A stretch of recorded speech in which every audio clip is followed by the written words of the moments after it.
Hello brothers and sisters, నమస్తే అండి. Welcome back to my channel అమ్మ సలహాలు. ఈరోజు మీకు నేను అలోవెరా జెల్ని న్యాచురల్గా మనము కలబంద చెట్టు అంటాం కదా, దాని నుంచి ఎలా తీసుకుంటాము జస్ట్ అందరికీ తెలిసిందే. నేను కూడా ట్రై చేశాను.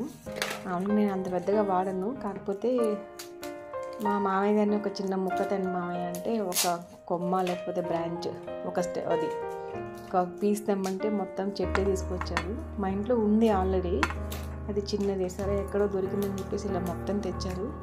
నేను ఇది ఎలాగా దాన్ని మొత్తం కడిగేసి వాష్ చేసి అటు ఇటు ముళ్ళు ఉంటాయి కదా అవన్నీ కట్ చేసి పెట్టుకున్నానండి. సో చాలా అంటే ఒక పావు లీటర్ వరకు జెల్ వచ్చింది. సో తిండిలో కత్తితో తీసుకోవచ్చు, ఇది ఏదైనా సరే చాలా డెలికేట్గా ఉంటుంది. ఈవెన్ మనం డబుల్ ఫింగర్ చేస్తాను. స్పూన్ని ఆపోజిట్ పట్టుకొని క్లీన్ చేస్తాను. సరకాయ నీట్గా వచ్చేస్తుంది, అది జారిపోతూ ఉంటుందంటే కొద్దిగా ఓపి తీసుకుని ఇలాగా మొత్తం సెపరేట్ చేసుకున్నాను. సో ఇది ఎలా నిల్వ పెట్టుకోవాలో తెలియదు, మామూలుగా అంతా ఒలిచిలాగా పెట్టుకున్నాను.